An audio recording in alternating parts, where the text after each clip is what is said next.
Hello दोस्तों, क्या हाल है। तारीख आज 22 अप्रैल 2026, दिन बुधवार, हिंदी तिथि षष्ठी। और आइए बात करते हैं आज के मुख्य समाचार में देश भर की तमाम बड़ी खबरों पर नजर डालते हैं। देखिए, एक तो आज के दिन को दुनिया भर में विश्व पृथ्वी दिवस के रूप में मनाया जाता है, जिसका उद्देश्य लोगों को पर्यावरण संरक्षण और पृथ्वी के संसाधनों की सुरक्षा के प्रति जागरूक करना है। पहली बार 1970 में यह मनाया गया। चलिए आगे बढ़ते हैं, खबरों में कुछ और आज के बड़े इवेंट देख लेते हैं। लेकिन सबसे पहले एक श्रद्धांजलि। जम्मू पहलगाम हमले की आज पहली बरसी है। 1 साल हो चुका है। आपको पता होगा पिछले साल 2025 में आज ही के दिन 22 अप्रैल को जम्मू श्रीनगर से करीब 95 किलोमीटर दूर पहलगाम में 26 लोगों को आतंकियों ने गोलियों से भून दिया था। इस घटना को आज 1 साल हो चुका है। आज भी बेसरन बंद है। इस मौके पर इंडियन आर्मी, भारतीय सेना बोली कि भारत कुछ भी नहीं भूला है और पाकिस्तान को भी हिदायत दी कि जो हदें लांघेगा उसे मुंह तोड़ जवाब मिलेगा। पहलगाम हमले की पहली बरसी पर सरकार ने भी संकल्प दोहराया, आतंकवाद के खिलाफ जीरो टॉलरेंस का,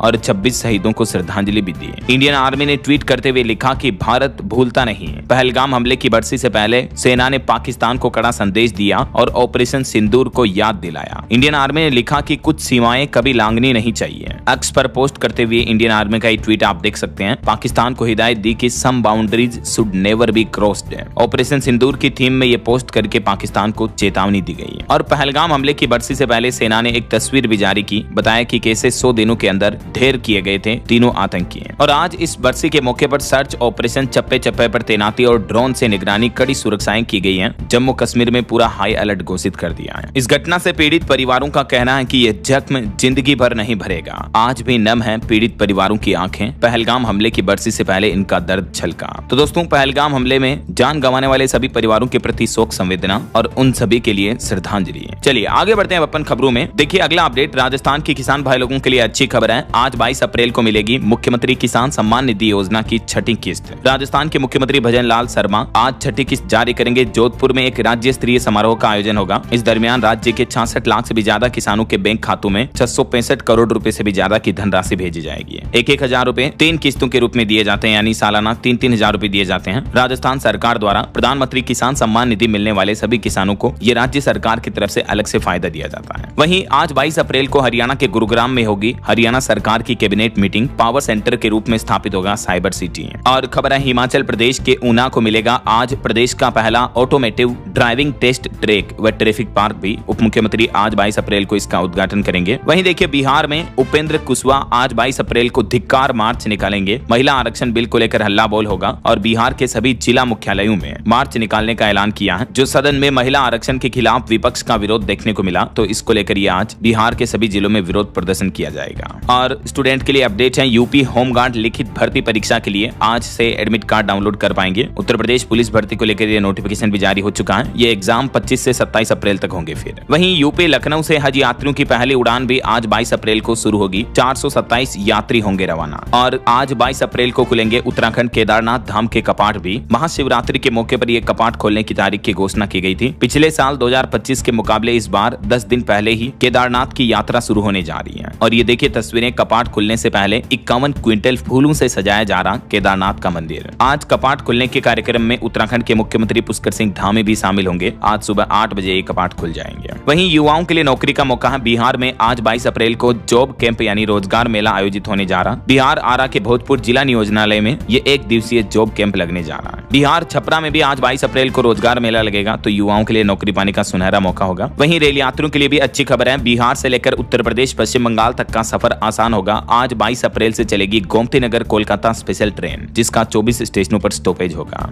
और भारत अमेरिका के बीच व्यापारिक समझौता ट्रेड डील पर भी जो 20 अप्रैल से बैठक चल रही है, तो ये आज 22 अप्रैल को बैठक का अंतिम दिन है। वाशिंगटन डीसी में बातचीत चल रही है, तो देखते हैं इस बैठक में आज फाइनल फैसला क्या आता है। जो भी अपडेट आएगा मैं आपको बता दूंगा। वैसे ईरान अमेरिका युद्ध का सीज फायर युद्ध विराम भी आज 22 अप्रैल को समाप्त हो रहा है। ऐसे में सवाल ये है कि क्या फिर शुरू होगी ईरान अमेरिका की जंग या सीज फायर युद्ध विराम आगे बढ़ेगा। तो चलिए देख लेते हैं ईरान अमेरिका इजराइल जंग से जुड़े कुछ बड़े अपडेट। दोस्तों, ईरान पर अमेरिका और इजराइल के हमलों को 53 दिन हो चुके हैं। इस बीच डोनाल्ड ट्रंप की चेतावनियां देखने को मिल रही हैं और ट्रंप की धमकियों के बाद ईरान की राजधानी तेहरान ने अब शांति वार्तालाप करने से भी इनकार कर दिया है। आज भारत के लिए एक अच्छी खबर है। युद्ध के हालातों के बीच भारतीय तेल टैंकर देश गरिमा ने जो अभी 3 दिन पहले होर्मुज रूट को सुरक्षित तरीके से पार किया था, तो ये आज 22 अप्रैल को मुंबई पहुंच जाएगा।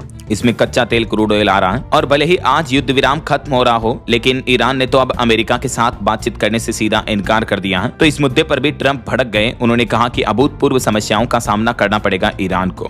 ट्रंप बोले कि ईरान से समझौता होने तक होर्मुज रूट से नाकाबंदी भी नहीं हटेगी। उधर ईरान ने जवाब दिया कि आपकी धमकियों से हम नहीं डरते हैं, हम जंग के लिए वापस तैयार हैं। देर रात डोनाल्ड ट्रंप ने एक बड़ा दावा ये भी किया कि मैंने ईरान में सत्ता बदल दी है और जल्द ही ईरान अमेरिका के बीच बड़ी डील हो सकती है। अगर ऐसा नहीं हुआ तो हमारी सेना हमला करने के लिए तैयार है, लेकिन हम सीजफायर नहीं बढ़ाएंगे। ये कहना है अमेरिका के राष्ट्रपति डोनाल्ड ट्रंप का। और खबर तो ये भी है कि अरब सागर में अमेरिका और ईरान के बीच फेस ऑफ हुआ। अमेरिका नेवी सेना ने ईरानी जहाज पर गोलीबारी करके उस जहाज को भी कब्जा कर लिया। और इससे अभी एक दिन पहले आपको पता होगा चाइना से आने वाले एक ईरानी जहाज को भी अमेरिका ने कब्जा लिया। तो इस पर चाइना ने अमेरिका के दावे को खारिज कर दिया। उधर तेहरान ने भी जवाबी कार्रवाई की चेतावनी दी है। इन युद्ध के हालातों के बीच हमारे देश के विदेश मंत्रालय का कहना है कि भारत की पश्चिम एशिया हालातों पर पूरी तरीके से नजर है। प्रधानमंत्री के निर्देशानुसार खाड़ी देशों से संवाद यानी बातचीत जारी है। केंद्र सरकार ने भी आंकड़े जारी करते हुए बताया कि इस मिडिल ईस्ट की जंग में अब तक भारत के भी 8 नागरिकों की जान चली गई, जबकि एक नागरिक अभी लापता है। विदेश मंत्रालय का यह भी बयान सामने आ रहा है। और इस बीच देखिए दोस्तों, एक अच्छी रिपोर्ट तो ये सामने आ रही है कि भारत अपना 90% सामान कहीं और बेच देगा। अगर स्ट्रेट ऑफ हॉर्मुज बंद भी रहा तो इससे भारत के एक्सपोर्ट में कोई खास फर्क नहीं पड़ेगा। जी हाँ, एक्सपर्ट्स के ताजा विश्लेषण के मुताबिक भारत के कुल निर्यात का करीब 90% हिस्सा ऐसे बाजारों में आसानी से शिफ्ट किया जा सकता है जैसे European market, America, ASEAN, Britain वगैरह इस तरह के देशों में। केवल 10% से भी कम ऐसा निर्यात है जिससे नए बाजार ढूंढने में दिक्कत आ सकती है हॉर्मुज की वजह से। बाकी भारत पर कोई खास फर्क नहीं पड़ेगा ऐसा। इस बीच भारतीय रिजर्व बैंक आरबीआई के गवर्नर का कहना है, देखिए आरबीआई गवर्नर संजय मल्होत्रा बोले कि मध्य पूर्व में तनाव के बीच वेट एंड वॉच मोड में है अभी आरबीआई, यानी इंतजार करो और देखो कि आगे क्या होता है। Wait and watch. RBI governor ने यह भी दावा किया कि पश्चिम एशिया संकट का भारत पर असर जरूर दिख रहा है। यही वजह कि भारत ने घरेलू तेल और गैस का उत्पादन भी बढ़ा दिया है। और वहीं बड़ी खबर देखिए, यूएन दूत ने आरोप लगाते हुए कहा कि भारत ने इजराइल की मदद करके कानून तोड़ा, हथियार भेजना नियमों के खिलाफ है, इससे ग्लोबल सिस्टम कमजोर हो रहा है। यूएन यानी संयुक्त राष्ट्र की तरफ से एक रिपोर्ट जारी की गई जिसमें भारत पर यह अंतर्राष्ट्रीय कानूनों के उल्लंघन का आरोप लगा है इजराइल को मदद देने के मामले में। और भारतीय लोगों पर, किसानों पर खास करके एक रिपोर्ट सामने आ रही है कि ईरान जंग की वजह से भारत में उर्वरक उत्पादन 25% तक घटा है। तो इस वजह से किसानों की खेती वगैरह के प्रोडक्शन उत्पादन पर सीधा असर पड़ सकता है और इस साल खाद वगैरह उर्वरक की सप्लाई में भी भारी कमी देखने को मिल सकती है। और एक चौंकाने वाली रिपोर्ट सामने आ रही है कि अमेरिका के राष्ट्रपति डोनाल्ड ट्रंप के ऐलान से ठीक पहले दांव लगाकर इंटरनेशनल फॉरेक्स मार्केट में करोड़ों रुपए कमाए गए। बयान से कुछ मिनट पहले ट्रेडिंग में अचानक तेज उछाल देखने को मिला, तो इससे इनसाइडर ट्रेडिंग का शक गहराता जा रहा है। और खबर तो ये भी है कि तेहरान की मदद कर रहा है बीजिंग यानी चाइना।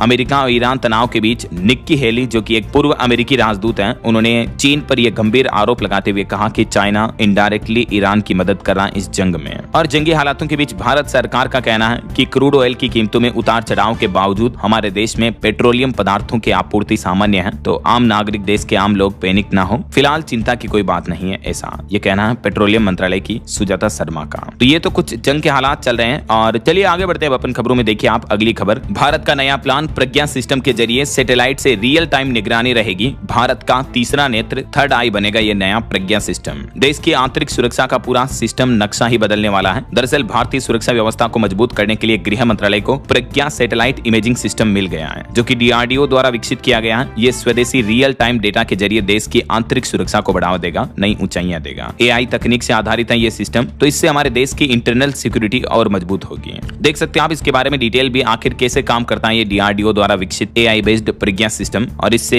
भारतीय नौसेना की ताकत भी बढ़ेगी, इंडियन आर्मी की पावर और बढ़ेगी ऐसा। चलिए खबर आ रही है, गंगा एक्सप्रेसवे का उद्घाटन करेंगे प्रधानमंत्री नरेंद्र मोदी। 29 अप्रैल को देश को सौगात देंगे ये एक्सप्रेसवे की। 6 से 7 घंटे में सिमटेगा मेरठ से प्रयागराज के बीच का सफर। 594 किलोमीटर लंबा ये गंगा एक्सप्रेसवे है जिसका उद्घाटन किया जाएगा जल्दी। वहीं देखिए केरल के सबरीमाला मंदिर में महिलाओं के प्रवेश के मामले पर सुप्रीम कोर्ट ने पूछा कि छूने से देवता अपवित्र कैसे होते हैं। तो सबरीमाला के मंदिर के वकील बोले कि क्योंकि भगवान अयप्पा ब्रह्मचारी देवता हैं, इसलिए उनके लिए पूजा की प्रथा भी वैसी ही रखी गई है। यही वजह है कि महिलाओं को इस मंदिर में प्रवेश करने की इजाजत नहीं होती है।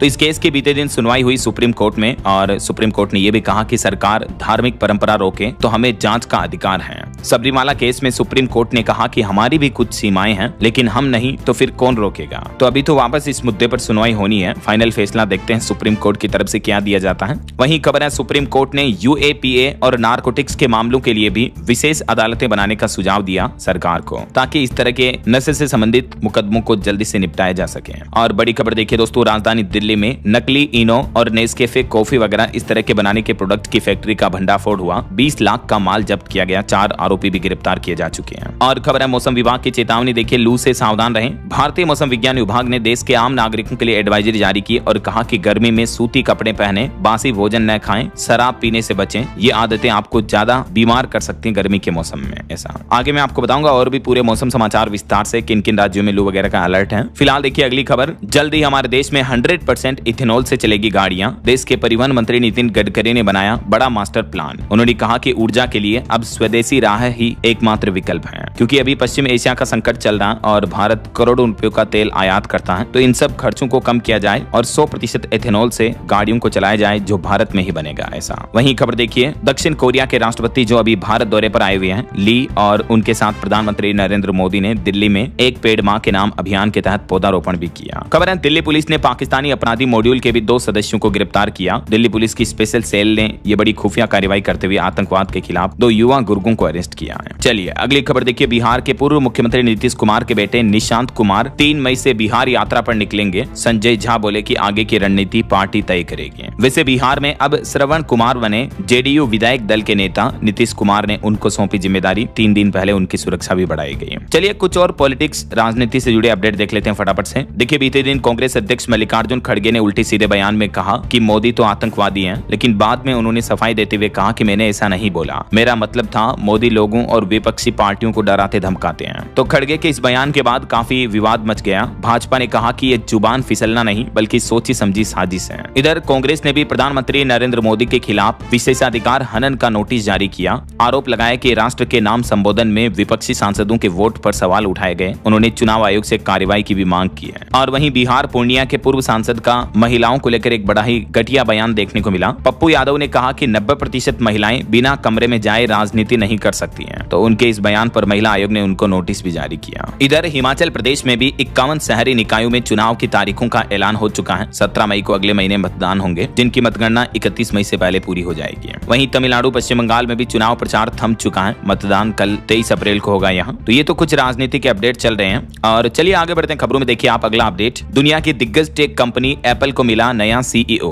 अब टिम कुक पद से हटेंगे, इस्तीफा देंगे। कंपनी के हार्डवेयर प्रमुख जॉन टर्नस संभालेंगे अब कंपनी की कमान। टिम कुक के बाद अब एप्पल के नए सीईओ ये बनने जा रहे हैं। 15 साल बाद कंपनी का सीईओ बदल रहा है। कुक अब एग्जीक्यूटिव चेयरमैन बनेंगे। 1 सितंबर से ही जॉन टर्नस होंगे एप्पल के नए सीईओ। चलिए अगला अपडेट देखिए, किसानों के लिए बहुत ही अच्छा फैसला। गेहूं किसानों के लिए सरकार ने बड़ा ऐलान करते हुए कहा 25 लाख मीट्रिक टन अतिरिक्त निर्यात को मंजूरी दी है। सरकार ने किसानों को लाभ पहुंचाने और घरेलू बाजार स्थिर रखने के लिए ये अतिरिक्त गेहूं के एक्सपोर्ट को मंजूरी दे दी है। तो इससे किसानों को लाभ मिलेगा। वहीं देखिए बड़ी खबर दोस्तों, गुजरात में फूड पॉइजनिंग से 200 लोग बीमार हो गए। 59 लोगों को अस्पताल में भर्ती कराया गया। एक शादी में आम का जूस पीने के बाद लोगों की तबीयत बिगड़ी है। गुजरात के दाहोद जिले का ये मामला है, देखिए जरा। वहीं खबर है मध्य प्रदेश से एक रिपोर्ट सामने आ रही कि एमपी में 31% महिलाएं कलेक्टर हैं एमपी के अलग अलग जिलों में, जबकि दक्षिण भारत के राज्यों में तकरीबन 39% कमान महिलाओं के हाथों में है। प्रशासन में भी महिलाओं को बड़ी जिम्मेदारियां देने में कई राज्य पीछे हैं। ये कुछ अलग अलग राज्यों के डेटा भी आप देख सकते हैं इस टेबल में। महिला कलेक्टरों के मामलों में उत्तर प्रदेश और झारखंड ये राज्य बहुत पीछे हैं। चलिए अगली खबर देखिए, पंजाब में अब अगले 5 दिन 8 से 10 घंटा तक बिजली कटेगी। लुधियाना में सबसे ज्यादा कट होगा। इसके अलावा भी जालंधर, मोहाली, अमृतसर, बठिंडा, पटियाला वगैरह में भी बिजली कट रहेगा, क्योंकि गर्मी में अभी बिजली की खपत भी बहुत ज्यादा होती है। यही वजह है कि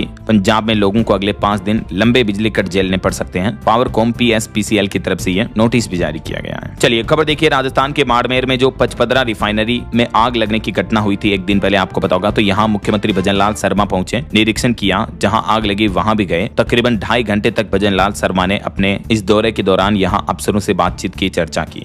NIA भी जांच के लिए पहुंची। एक सबसे बड़ा सवाल ये है दोस्तों कि 13 सालों से ये पचपदरा रिफाइनरी का सपना अधूरा था, जो अब पूरा होने ही जा रहा था। तभी रिफाइनरी में आग लग गई। इससे कई सवाल उठने लगे कि बेस्ट टेक्नोलॉजी और इंजीनियर्स के बावजूद आखिर ये हादसा कैसे हुआ। जबकि आग लगने से ठीक दूसरे ही दिन आपको पता होगा प्रधानमंत्री नरेंद्र मोदी इसका उद्घाटन करने वाले थे, लेकिन उससे एक दिन पहले इसमें आग लग गई। तो इसका उद्घाटन और PM मोदी का दौरा भी स्थगित हो गया। तो कहीं न कहीं सुरक्षा व्यवस्थाओं, सेफ्टी को लेकर भी ये इस हादसे ने सवाल खड़े कर दिए हैं। चलिए अगली खबर देखिए दोस्तों, उत्तर प्रदेश के एक मुस्लिम परिवार ने उत्तराखंड में अपनाया हिंदू धर्म, गंगा में डुबकी लगाई, जनेऊ पहना, घाट किनारे खड़े संत के पैर भी छुए। वहीं खबर है पंजाब में खालिस्तानी समर्थक MP अमृतपाल की गिरफ्तारी की तैयारी की जा रही है। उन पर लगा NSA आज खत्म होगा। अमृतसर पुलिस डिब्रूगढ़ पहुंची, थाने पर हमले का मुकदमा चलेगा इन पर। और पंजाब से जुड़ी एक फिल्म आने वाली है, उस पर भी विवाद पैदा हो रहा। लॉरेंस ऑफ पंजाब डॉक्यूमेंट्री पर यह विवाद खड़ा हुआ। पंजाब कांग्रेस प्रधान ने कंपनी को नोटिस भेजा, कहा कि निर्दोष लोगों को मारा जो भुलाए नहीं जा सकते हैं। वहीं जूट किसानों के लिए बड़ा अपडेट आ रहा। देखिए, सरकार ने लिमिट पर बड़ा एक्शन लिया, ट्रेडर्स को मिली डेडलाइन, उद्योग और रोजगार को बड़ा फायदा होगा। कच्चे जूट की बढ़ती कीमतों और कमी को देखते हुए सरकार की तरफ से यह नया आदेश जारी किया गया है। जूट का स्टॉक करने वालों को भी केंद्र सरकार ने यह अंतिम डेडलाइन दी है। और एक चौंकाने वाली खबर आ रही कि पढ़ाई और जॉब के लिए रूस गए कई भारतीय युवा, लेकिन उन्हें फौजी बनाकर रूस यूक्रेन युद्ध में झोंक दिया। जी हां, तकरीबन 13 से भी ज्यादा भारतीय युवाओं की मौत हो गई जो पढ़ाई जॉब काम धंधे के लिए वहां गए थे, लेकिन उन्हें जबरदस्ती रूस की सेना में भर्ती करके यूक्रेन से युद्ध लड़ने के लिए भेज दिया गया। बहरहाल अभी तो अपन कुछ और महत्वपूर्ण और काम की खबरें देखेंगे दोस्तों, लेकिन फिलहाल वक्त तो चला है आज के ताजा मौसम समाचार जानने का। और हाँ, एक छोटी सी रिक्वेस्ट आपसे ये है कि अगर आप DLS न्यूज चैनल से अभी तक भी जुड़े नहीं हो तो जुड़ जाइए, चैनल को सब्सक्राइब करके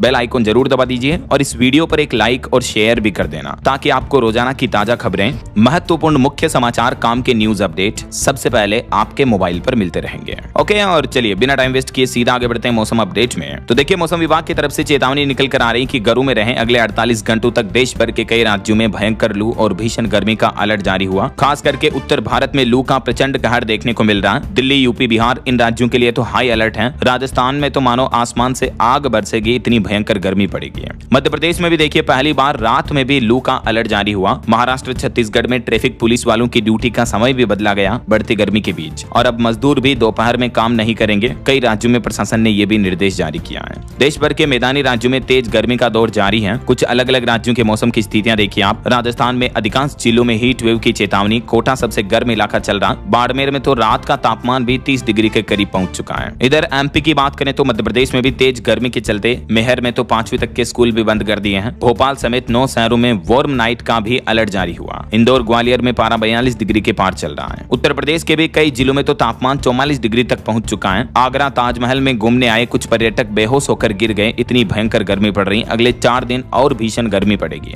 बिहार में भी देखिए, पटना समेत 5 जिलों में स्कूलों की टाइमिंग बदली गई। 8 शहरों का तापमान 42 डिग्री पहुंच चुका है। नालंदा, कैमूर और भोजपुर में लू जैसे हालात चल रहे हैं। छत्तीसगढ़ में भी अगले 5 दिन हीट वेव का अलर्ट है। 2 दिन वार्म नाइट की स्थितियां रहेगी। बिलासपुर में मिस्टिंग सिस्टम शुरू हुआ। कुछ जगहों पर अंधड़ और बारिश की भी चेतावनी है। हरियाणा में भी आज से हीट वेव का येलो अलर्ट जारी हुआ। अप्रैल में ही 42 डिग्री के पार पहुंच जाएगा तापमान। हालांकि हरियाणा में 26 तारीख से एक नया पश्चिमी विक्षोभ सक्रिय होगा, तो उस वजह से बारिश के साथ ओले भी गिर सकते हैं, तो थोड़ी गर्मी से राहत मिलेगी। ऐसा झारखंड के भी कई जिलों में आज लू का अलर्ट है। 39 डिग्री तक जाएगा रांची का तापमान। और पंजाब, चंडीगढ़ में भी अगले 4 दिन हीट वेव चलने का येलो अलर्ट जारी हुआ। पहाड़ी राज्यों में भी अब तो गर्मी बढ़ेगी। देखिए आप, हिमाचल में अगले 3 दिन मौसम साफ रहेगा तो तापमान में उछाल देखने को मिलेगा। 25 अप्रैल के बाद हिमाचल में फिर से बारिश का अलर्ट है। बाकी अगले 2 दिन, आज और कल 22 अप्रैल 23 अप्रैल को मौसम का हाल क्या रहेगा देख सकते हैं आप जानकारी। और ये मौसम विभाग द्वारा जारी भारत का मानचित्र बुलेटिन भी आप देख सकते हैं, जिसमें अधिकांश भारत के राज्यों में रेड अलर्ट जारी कर रखा है तेज गर्मी का। अच्छा, वैसे आप कौन से राज्य में रहते हैं दोस्तों, और आपके यहाँ अभी मौसम का माहौल क्या चल रहा है, कमेंट करके बताइए। गर्मी पड़ रही है या मौसम सामान्य है?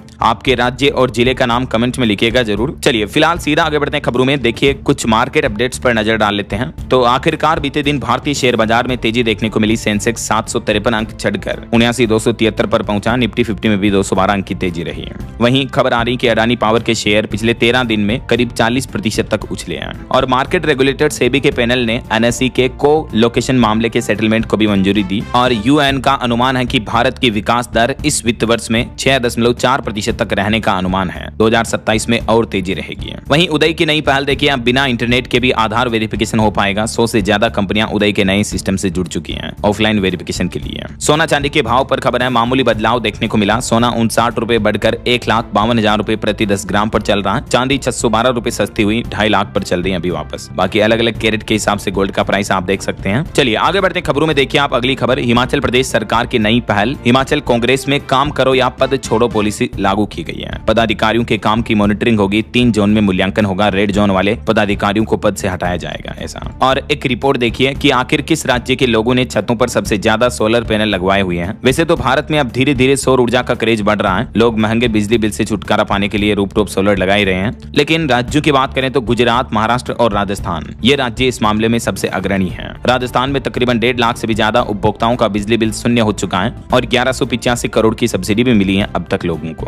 कुछ और डेटा आप देख सकते हैं। वहीं देखिए, गुजरात साइबर घोटाला मामले पर खबर आ रही वहीं फर्जी खातों से 2500 करोड़ रुपए का खेल, बैंक अधिकारियों समेत 20 लोगों को गिरफ्तार कर लिया है। गुजरात के राजकोट में एक प्राइवेट बैंक अधिकारियों की खुद इस साइबर फ्रॉड में घोटाले में संलिप्तता पाई गई है। मतलब वो खुद इस घोटाले में शामिल थे। फर्जी खातों के जरिए करोड़ों का लेन देन किया गया। तकरीबन 85 बैंक खाते और 500 से ज्यादा शिकायतें सामने आई। हवाला चैनलों के जरिए रकम ट्रांसफर कराई गई। खुद बैंक वाले ही घोटाले करें तो फिर क्या होगा, जरा सोचिए आप। और हाल ही में कुछ दिनों पहले हरियाणा के IDFC फर्स्ट बैंक में जो घोटाला हुआ था, इस मामले में भी CBI ने पकड़े 200 से ज्यादा अवैध लेन देन। सरकारी सिस्टम में भी गंभीर खामियां मिली है। 590 करोड़ रुपए के गबन का खुलासा किया CBI ने अपनी जांच में। वहीं रेलवे से खबर है, Dadar Hazrat Nizamuddin AC superfast special train पश्चिम रेलवे ने शुरू किए 26 फेरे। 21 अप्रैल से ये रेल की साप्ताहिक सेवा शुरू हो जाएगी, मतलब कल से हो चुकी है। वहीं खबर है, बिहार में एक और एयरपोर्ट बनाने की प्रक्रिया तेज हुई। भूमि अधिग्रहण के लिए प्रशासन सक्रिय हुआ। बिहार के रक्सौल में यह नया एयरपोर्ट बनाया जाएगा और इसकी तैयारियां शुरू हो चुकी हैं। वहीं देखिए, बिहार में ओवरलोडिंग वाहनों से होने वाली सड़कों के नुकसान पर भी पटना हाईकोर्ट ने सख्त रुख अपनाते हुए कहा कि अब चलते चलते AI से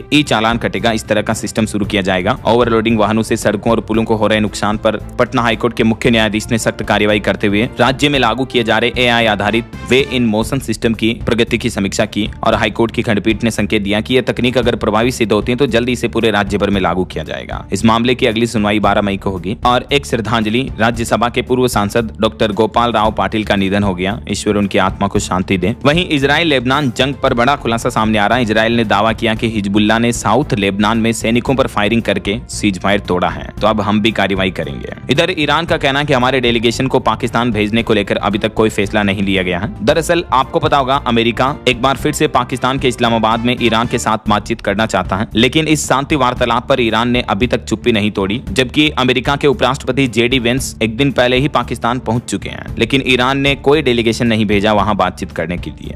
और खबर तो ये भी है कि ईरान 50 दिनों के अंतराल के बाद आज से अपनी घरेलू उड़ानें फिर से शुरू करेगा, वरना इतने दिन से ईरान की डोमेस्टिक फ्लाइट खुद के ही देश में बंद थी। ऐसा कुछ बड़े हादसों और दुर्घटनाओं की खबरें देखिए दोस्तों। बीते दिन केरल राज्य में, जिसका नाम अब केरलम हो चुका, यहाँ पटाखा फैक्ट्री में एक बड़ा ब्लास्ट देखने को मिला, जिसमें 13 लोगों की मौत हो गई। 10 के शव बरामद हुए। 40 मजदूर यहाँ काम कर रहे थे फैक्ट्री में, तभी भयानक ब्लास्ट हुआ। 3 लोगों के शरीर के तो बिखरे हुए हिस्से मिले। इतना भयंकर ब्लास्ट था, अब आप खुद ही अंदाजा लगा सकते हैं। केरलम के त्रिशूर जिले में ये भयानक दुर्घटना हुई। जबकि अभी 1-2 दिन पहले ही आपको पता होगा, तमिलनाडु में भी एक पटाखा फैक्ट्री में ब्लास्ट हुआ था। उसमें भी मरने वालों की संख्या बढ़कर 25 पहुंच चुकी है, जिसमें 20 मजदूर तो एक ही गांव के थे। यानी देखा जाए तो पटाखा फैक्ट्रियों में गर्मी के मौसम में अक्सर ब्लास्टिंग की घटनाएं देखने को मिलती हैं। कहीं न कहीं सुरक्षा नियमों का पूरे तरीके से पालन नहीं किया जाता है, तो सरकार को इन घटनाओं पर सख्त संज्ञान लेना चाहिए और कार्रवाई करनी चाहिए। राइट। देखिए, एक और घटना महाराष्ट्र के पालघर में भी एक पटाखा यूनिट में बड़ा विस्फोट हुआ। इस हादसे में भी 2 की मौत हो गई, 4 लोग घायल हो गए। और एक बड़ी सड़क दुर्घटना हो गई मध्य प्रदेश के बड़वानी में। एक टैंकर ने कार को रौंद दिया, जिसमें 6 लोगों की मौत हो गई। एक ही परिवार के रिलेटेड थे ये। 1 घंटा तक तो गाड़ी में फंसे रहे, तब जाकर किसी को पता चला।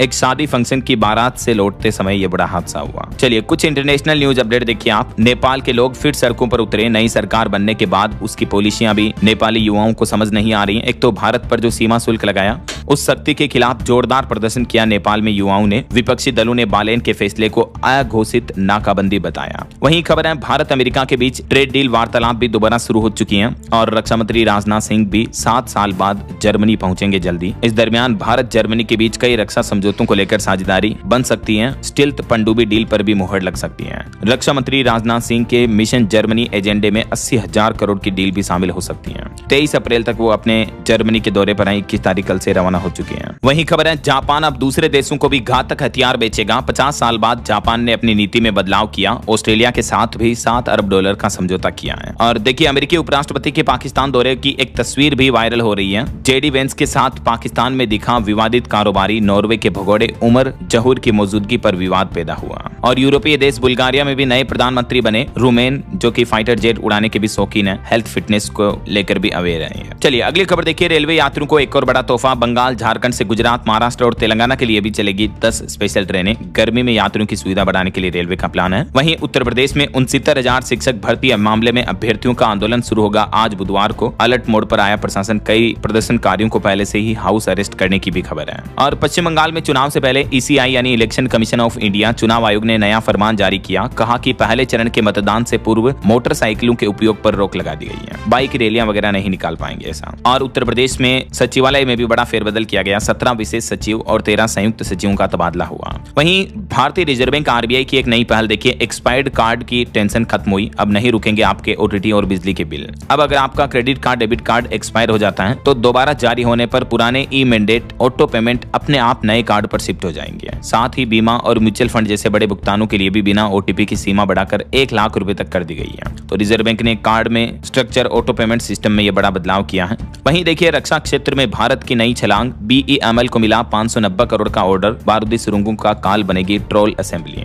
और एआई से तैयार सामग्री पर लगातार दिखाना होगा पहचान चिन्ह, यानी लेबल लगाना अनिवार्य होगा। सरकार की तरफ से सभी एआई कंपनियों को लेकर यह प्रस्ताव भी जारी किया आईटी मंत्रालय ने। देश में हवाई यात्रियों की संख्या लगातार बढ़ रही है। रिपोर्ट सामने आ रही है कि अब एक दिन में 5 लाख के पार पहुंचा यह आंकड़ा। और बीते दिन मणिपुर राज्य में 5.2 तीव्रता के भूकंप के झटके भी लगे। धरती हिली, लोगों में डर का माहौल देखने को मिला। हालांकि गनीमत रही कि किसी तरह की जनहानि नहीं हुई। और वहीं देखिए, तमिलनाडु में चुनाव से पहले आचार संहिता के दौरान अब तक नकदी समेत 1200 करोड़ की सामग्री जब्त हुई है। मतदान से पहले ये कड़ी कार्रवाई की गई। और एक चौंकाने वाली खबर आ रही है कि देखिए, इंटरनेट अब सुरक्षित नहीं रहा, साइबर हमलों का खतरा बढ़ रहा है। एंथ्रोपिक के नए एआई मॉडल से स्ट्रीमिंग प्लेटफॉर्म से लेकर सर्च इंजन तक खतरे में है। बैंक, अस्पताल तक भी हैक हो सकते हैं। ये कहना खुद एंथ्रोपिक कंपनी का कि उन्होंने जो नया मॉडल क्लाउड माइथोस बनाया है उसको सार्वजनिक नहीं किया जाएगा, क्योंकि ये मॉडल इतना पावरफुल है कि दशकों पुराने जो सॉफ्टवेयर सिस्टम्स चल रहे हैं, ऑनलाइन प्लेटफॉर्म है, उनकी छिपी कमजोरियों को पहचान सकता है, ये उनमें बग्स ढूंढ सकता है। तो इससे इंटरनेट की साइबर सिक्योरिटी पर खतरा मंडरा सकता है, क्योंकि कई पुरानी बैंकिंग वेबसाइट्स हो गई वगैरह वगैरह, तो वो भी हैक हो सकती है। यही वजह की एंथ्रोपिक का कहना है कि इस मॉडल को अभी पब्लिक रिलीज नहीं किया जाएगा ऐसा। और खबर देखिए, लेंसकार्ट शोरूम को घेरा। मध्य प्रदेश भोपाल में शोरूम के अंदर कर्मचारियों को तिलक कलवा पहनाया गया। भोपाल में हिंदू संगठनों ने कर्मचारियों को तिलक लगाया, बोले कि सनातन का अपमान नहीं सहेगा हिंदुस्तान। लेंसकार्ट की नई पॉलिसी को लेकर जो ये विवाद देखने को मिला था, हालांकि लेंसकार्ट कंपनी ने इसको लेकर क्लेरिफिकेशन जारी कर दिया है, लेकिन बावजूद इसके कई सारे हिंदू संगठन के कार्यकर्ताओं ने इसका विरोध किया।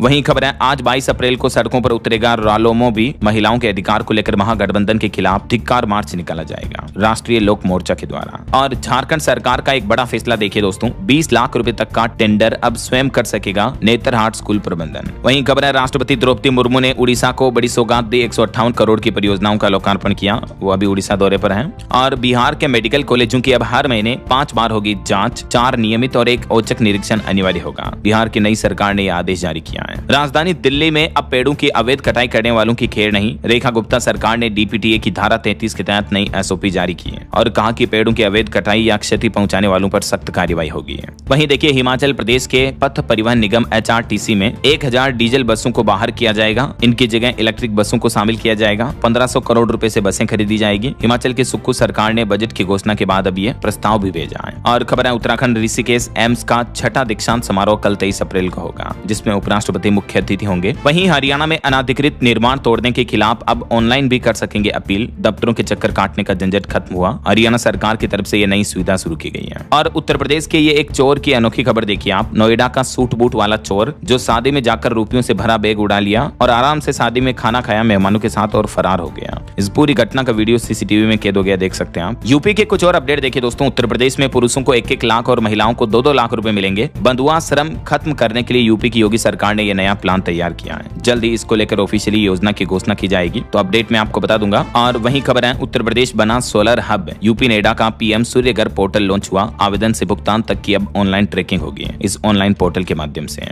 और यूपी नोएडा के 20 लाख से भी ज्यादा श्रमिकों को सरकार ने बड़ी राहत दी है। अब शाम को भी ओपीडी, स्वास्थ्य, हेल्थ चेकअप वगैरह करवा पाएंगे वो, क्योंकि नोएडा में 26 स्थानों पर हेल्थ कैंप और स्क्रीनिंग का रोड मैप भी तैयार कर लिया। श्रमिकों के स्वास्थ्य के लिए नोएडा प्रशासन ने बहुत ही अच्छा फैसला लिया है। और यूपी गोरखपुर में स्कूलों में 15 साल से ज्यादा पुरानी बसों के संचालन पर रोक लगाने के निर्देश भी दिए हैं। मान्यता की भी जांच होगी। चलिए अगली खबर देखिए। छत्तीसगढ़ में आरटी एडमिशन में देरी पर हाईकोर्ट नाराज हुआ। पूछा कि प्रवेश प्रक्रिया में अगस्त बीत जाएगा तो बच्चे पढ़ाई कब करेंगे। वहीं छत्तीसगढ़ में 27 अप्रैल को विधानसभा का विशेष सत्र भी आयोजित होगा। महिला आरक्षण बिल पर सरकार लाएगी निंदा प्रस्ताव। और उत्तर प्रदेश मेरठ की नीले ड्रम वाली मुस्कान अपनी बेटी को गोद में लेकर कोर्ट पहुंची पेशी में। 13 महीने बाद जेल से प्रेमी साहिल के साथ पुलिस वैन में आई। उत्तर प्रदेश में बिजली के स्मार्ट मीटर पर भी बवाल बढ़ा। योगी सरकार ने जांच कमेटी से रिपोर्ट मांगी। अखिलेश ने 300 यूनिट फ्री देने का चुनावी दांव भी चला। और राजस्थान में देखिए, अब सरकारी स्कूलों में पासबुक से पढ़ा सकेंगे टीचर। शिक्षा विभाग ने 9 साल बाद अपना आदेश वापस लिया। वहीं राजस्थान में आंगनबाड़ी केंद्रों के प्रभावी निरीक्षण के भी निर्देश दिए। 15 दिन में देनी होगी दैनिक रिपोर्ट। ये राजस्थान सरकार का नया ऑर्डर है। और एक बड़ी साइबर ठगी की घटना देखिए। उत्तर प्रदेश के लखनऊ का मामला। इन्वेस्टमेंट के नाम पर 46 लाख की साइबर ठगी की, व्हाट्सएप कॉल से झांसा देकर खाते से रकम उड़ा दी। तो सावधान रहें ऐसे ठगू बदमाशों से। वहीं बिहार में राजस्व कर्मचारियों को बड़ी राहत मिली, अब उनका सस्पेंशन वापस रद्द होगा। बिहार के नए मुख्यमंत्री ने पूर्व उप मुख्यमंत्री का वो फैसला पलट दिया जिसमें हड़ताल पर डटे कर्मचारियों का सस्पेंशन लागू कर दिया था, उन्हें सस्पेंड कर दिया था, तो अब वो वापस ड्यूटी ज्वाइन कर पाएंगे। ऐसा चलिए कुछ और एजुकेशनल अपडेट्स देख लेते हैं फटाफट से। देखिए बिहार में 10,479 असिस्टेंट प्रोफेसर की भर्ती के लिए नए नियम लागू हुए। अब पात्रता परीक्षा देना जरूरी होगा, यानी पहले एलिजिबिलिटी टेस्ट एग्जाम होगा, उसके बाद आप मेन भर्ती एग्जाम दे पाएंगे। ऐसा और भीषण गर्मी के चलते लखनऊ में कक्षा 8वीं तक के सभी स्कूलों का समय बदला, डीएम ने आदेश जारी किया। वहीं जेईई मेन सेशन 2 का रिजल्ट घोषित हो चुका है। 26 कैंडिडेट्स को 100% नंबर मिले, जिसमें सभी लड़के रहे। 5 टॉपर्स आंध्र प्रदेश और तेलंगाना से हैं और उत्तर प्रदेश में केकेसी में यूजी की 4000 सीटों पर होगा एडमिशन। 31 मई तक ऑनलाइन अप्लाई कर पाएंगे। वहीं आपको एक प्रेरणा देने वाली अनोखी खबर बताता हूं। देखिए आप राजस्थान के नागौर के 2 स्टूडेंट ने रजनीकांत की मूवी देखकर बनाया रक्षक रोबोट। यूट्यूब से कोडिंग सीखी, आंखों में कैमरे लगाए, हर सवाल का सटीक जवाब भी देता है। ये नागौर जिले के ये 2 स्कूली बच्चे, इनकी तस्वीरें भी आप देख सकते हैं। इन्होंने प्रोग्रामिंग सीखी यूट्यूब से, C++, पाइथन, इस तरह की लैंग्वेज, और इस ये रोबोट बना डाला। नीरज और यस इनका नाम है। वाकई में इनकी मेहनत को सैल्यूट यार। और अगली बड़ी महत्वपूर्ण खबर देखिए दोस्तों, अब विदेशी ऑटो पेमेंट पर 24 घंटे पहले नोटिफिकेशन मिलेगा। यूजर चाहे तो भुगतान रोक सकेगा। भारतीय रिजर्व बैंक RBI ने ई मैंडेट के नियम भी बदल दिए हैं, यानी अब आप नेटफ्लिक्स और यूट्यूब जैसे विदेशी ऐप के सब्सक्रिप्शन के लिए जो ऑटोमेटिक पेमेंट है उसको कभी भी रोक पाएंगे। Reserve bank of India RBI ने विदेशी कंपनियों को किए जाने वाले ऑटो पे सिस्टम में नियमों में बदलाव किया है। अब 24 आवर्स 24 घंटे पहले आपको ये अलर्ट मिल जाएगा और ट्रांजेक्शन लिमिट भी 15,000 रुपए तक बिना एक्स्ट्रा ऑथेंटिकेशन के पेमेंट हो पाएगा। कुछ लिमिट में 1 लाख रुपए तक की बढ़ोतरी की गई है। डिटेल्स आप देख सकते हैं। तो RBI के ई मैंडेट नियम किन किन तरह के पेमेंट्स पर लागू हो गए, इस बारे में जानकारी भी देख सकते हैं। रिजर्व बैंक की तरफ से ये नियमों में प्रमुख बदलाव किए गए हैं। ओके, और अंत में दोस्तों खेल समाचार पर खबर देखिए। IPL में अभिषेक के शतक से हैदराबाद की लगातार तीसरी जीत हुई। दिल्ली को 47 रन से हराया। ईशान मलिंगा ने 4 विकेट झटके। और 25 अप्रैल को राजस्थान के जयपुर में आप मात्र 500 रुपए में भी IPL मैच देख पाएंगे। टिकट सस्ते में मिल जाएंगे आपको। 25 अप्रैल को राजस्थान रॉयल्स और SRH के बीच मुकाबला होगा। और अंत में आज के राशिफल पर नजर डाल लेते हैं। देखिए आज 22 अप्रैल का राशिफल, वृष राशि के लोग सफल होंगे, मिथुन राशि के लोगों की समस्याएं हल होगी। बाकी और भी अलग अलग राशियों का राशिफल आप इस चार्ट में देख सकते हैं। और हाँ दोस्तों, आप मुझे कमेंट करके बताइए कि भारत के किस शहर को झीलों की नगरी कहा जाता है। कमेंट करके बताइए। सही जवाब देने वाले लोगों को रैंडमली सेलेक्ट होने पर DLS न्यूज टीम की तरफ से शानदार सरप्राइज गिफ्ट जीतने का मौका मिलेगा। और इसी के साथ ही अगर आपको वीडियो अच्छा लगा तो इसे लाइक करना, शेयर भी करना। DLS न्यूज चैनल को सब्सक्राइब करके बेल आइकन जरूर दबा देना, रोजाना ऐसी इंफॉर्मेटिव जानकारियां, महत्वपूर्ण समाचार देखते रहने के लिए। ओके, ख्याल रखिएगा अपने आपका, अपने परिवार का। मिलेंगे अगले नेक्स्ट अपडेट में, तब तक के लिए जय हिंद, जय भारत, वंदे मातरम।